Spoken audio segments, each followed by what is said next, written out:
CM Bhajanlal Sharma के नेतृत्व में प्रवासी राजस्थानी दिवस का आयोजन हो रहा है।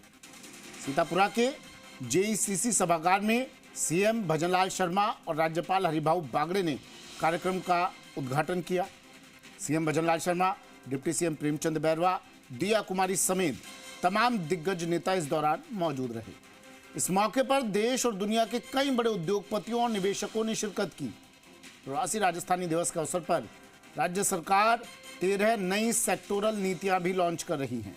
इनमें इंडस्ट्रियल नीति, पर्यटन नीति, एनआरआर नीति, सेमीकंडक्टर नीति, एरोस्पेस एंड डिफेंस नीति प्रमुख है। ओटाराम देवासी बात कर रहे हैं, सीधा ले चलते हैं। मंदिरों में दान करते हैं, धर्मशालाएं बनाते हैं, ये बहुत पुण्य का काम है, लेकिन विद्या का दान महादान है। अगर आप राजस्थान के एक बच्चे को भी अच्छी शिक्षा देने का माध्यम बनते हैं तो आप केवल एक जीवन नहीं सुधार रहे, बल्कि आप आने वाले विकसित राजस्थान की नींव रख रहे हैं। मैं एक जनसेवक होने के रूप में आपसे आह्वान करता हूँ कि आप साथ आए और इस प्रवासी सम्मेलन के माध्यम से एक संकल्प ले। ये संकल्प कि हम अपनी जड़ों को खींचेंगे। हम ये सुनिश्चित करते हैं कि राजस्थान का कोई भी बच्चा संसाधनों के अभाव में शिक्षा से वंचित नहीं रहे। आपकी सफलता पर हमें गर्व है, लेकिन हमारे अभिमान में बढ़ती तब होगी जब आप उस सफलता का एक अंश अपनी मातृभूमि की शिक्षा के लिए समर्पित करेंगे। अंत में मैं यही कहूँगा, ये माटी पुकारती है, आओ कर्ज चुकाए, हम शिक्षा का दीप जलाएं, एक नया राजस्थान हम बनाएं। आप और हम पधारे, इसके लिए आपका खूब खूब आभार, सभी का खूब खूब धन्यवाद। जय हिंद, जय भारत।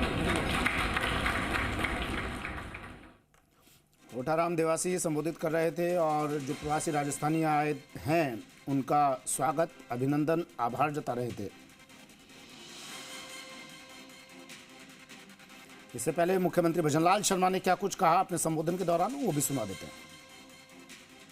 आपको ये जानकर प्रसन्नता होगी कि एमएसएमई के लिए सीटी और सीटीओ की अनुमति प्राप्त करने का समय 120 दिन से घटाकर सिर्फ 21 दिन कर दिया गया है, जबकि 877 तरह के उद्योगों को वाइट कैटेगरी में डाल दिया गया है ताकि उन्हें कंसेंट लेने की आवश्यकता ना हो। उद्योग और व्यापार तभी चल सकते हैं जब प्रदेश की कानून व्यवस्था अच्छी हो। आपको मैं ये जानकारी देना चाहता हूं कि 2 साल के अंदर राजस्थान में हमारी सरकार के 2 वर्ष के कार्यकाल में कुल अपराधों में 20% की कमी दर्ज की गई है। अगर मैं विभिन्न में अपराधों में बताऊं तो वो कई में 50% है, कई में 25% है, कई में 30% है और महिला अत्याचार में हमारी 10% है।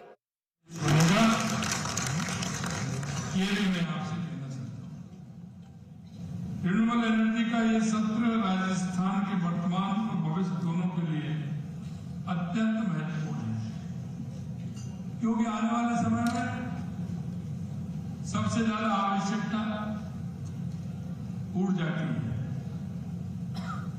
राजस्थान में तो आवश्यकता थी, मैंने आपको बताया कि सबसे ज्यादा यहाँ पानी की आवश्यकता है, तो उसके क्षेत्र में हमने काम किया और उतनी ही आवश्यकता ऊर्जा है।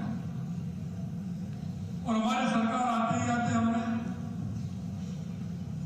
2,65,000 करोड़ का हमने हमारी केंद्र सरकार से MOU किया,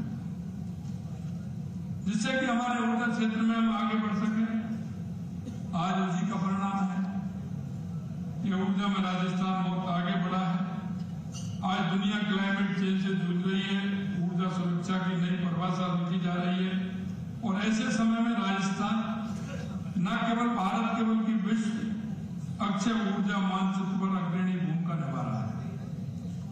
इस परिवर्तन में आप जैसे प्रवासी राजस्थानियों का ज्ञान, पूंजी और ग्लोबल नेटवर्क अत्यंत मूल्यवान पूंजी है।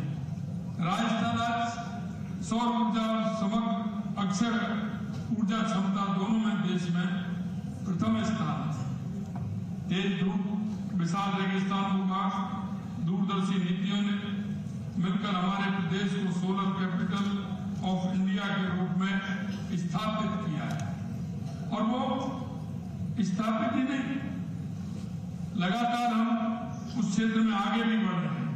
राज्य में अक्षय ऊर्जा परियोजना और पार्कों के लिए 23,386 हेक्टेयर भूमि आवंटित की जा चुकी है, जिसके माध्यम से लगभग 10,202 मेगावाट क्षमता विकसित होने जा रही है। अक्षय ऊर्जा निगम एवं विद्युत उत्पादन निगम को 26,784 मेगावाट क्षमता वाले सोलर पार्कों के लिए 51,808 हेक्टेयर भूमि का अतिरिक्त आवंटन किया गया है, जो आने वाले वर्षों में गीगावाट स्तर की परियोजनाओं को मजबूत आधार भी बनेगा। नीति का असली परीक्षण जमीन पर दिखने वाले परिणाम है और राजस्थान इस कसौटी पर सफल दिखाई दे रहा है। 994 मेगावाट सोलर कैप्टिव प्लांट एवं 1,514 मेगावाट क्षमता वाले सोलर प्लांटों को स्वीकृति दी जा चुकी है, जो उद्योग और बड़े उपभोक्ताओं को स्वच्छ एवं सस्ती और दीर्घकालीन ऊर्जा सुरक्षा देंगे। राजकीय कार्यालयों में रूफटॉप डिस्ट्रीब्यूटेशन सोलर क्षमता बढ़ाने के लिए 1,020 मेगावाट की क्षमता हेतु कार्य आदेश जारी कर दिए गए हैं, जिससे सरकारी भवन स्वयं उदाहरण बनकर ऊर्जा संरक्षण को नेतृत्व करेंगे। यशस्वी प्रधानमंत्री नरेंद्र मोदी जी ने देश के किसानों को सशक्त बनाने, उन्हें अन्नदाता के साथ ऊर्जादाता बनाने के लिए पीएम कुसुम जैसी अनुपम योजना चलाई। आज देश भर में कृषि क्षेत्र में ऊर्जा परिवर्तन का सबसे बड़ा माध्यम पीएम कुसुम योजना है, जिसमें राजस्थान पूरे देश का मार्गदर्शक राज्य बनकर के उभरा है। पीएम कुसुम कंपोनेंट ए एवं सी के अंतर्गत 10,533 मेगावाट क्षमता को की 5,200 ऊर्जा परियोजना के लिए कार्यादेश जारी कर 2,272 मेगावाट की 1,019 परियोजना पहले से स्थापित की जा चुकी है। सिर्फ कंपोनेंट ए की बात करें तो 5,313 मेगावाट क्षमता की 2,930 परियोजना का कार्यादेश जारी हुआ है और 353.25 मेगावाट की 275 परियोजना स्थापित हो चुकी है, जिसके कारण पीएम कुसुम कंपोनेंट में ए में राजस्थान पूरे देश में प्रथम स्थान रखता है। कंपोनेंट सी यानी फीडर लेवल सोलराइजेशन के तहत 5,220 मेगावाट क्षमता की 2,072 परियोजनाओं के लिए कार्यादेश जारी किए जा चुके हैं और 1,918.7 मेगावाट क्षमता की 744 परियोजना पहले ही ग्रिड से जुड़ चुकी है। इस प्रगति के साथ राजस्थान कंपोनेंट सी में देश में तीसरे स्थान पर पहुंचा है और कृषि फीडरों को दिन के समय स्वच्छ सौर ऊर्जा उपलब्ध करवा रहा है। कुसुम योजना के अंतर्गत लगभग 1.48 लाख किसान लाभान्वित हो चुके हैं, जिनसे अधिक विश्वसनीय अपेक्षाकृत सस्ती और दिन के समय बिजली उपलब्ध कराई जा रही है। और मैं कहना चाहता हूं कि हमारा किसान अन्नदाता के साथ साथ ऊर्जादाता भी बन रहा है।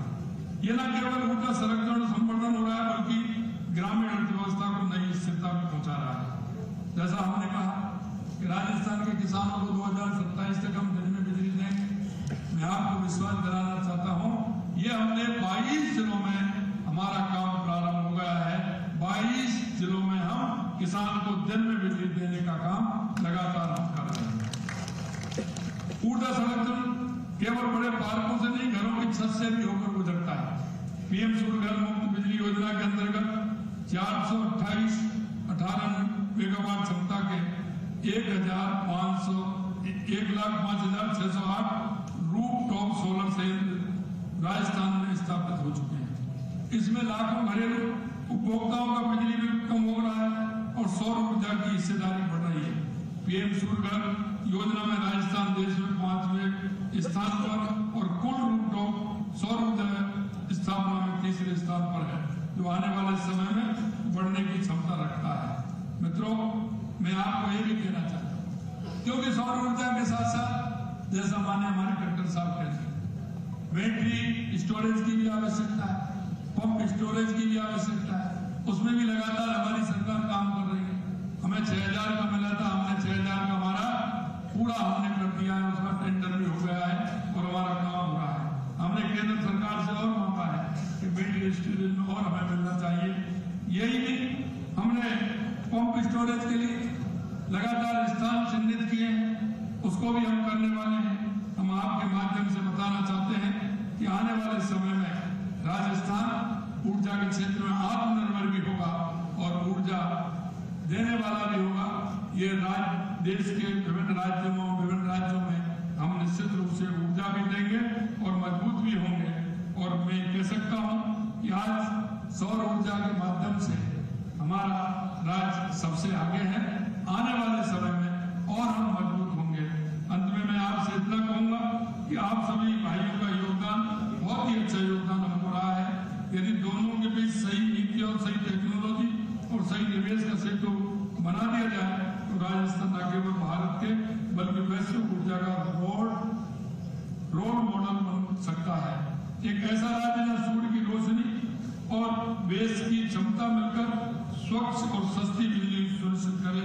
आइए प्रवासी राजस्थान दिवस के इस मंच से मिलकर के ये संकल्प लें कि हम सिर्फ 100 क्षमता में नंबर 1 नहीं बल्कि storage, integration, clean energy, ecosystem में भी देश दुनिया के अग्रणी राज्य बनकर के आगे आए।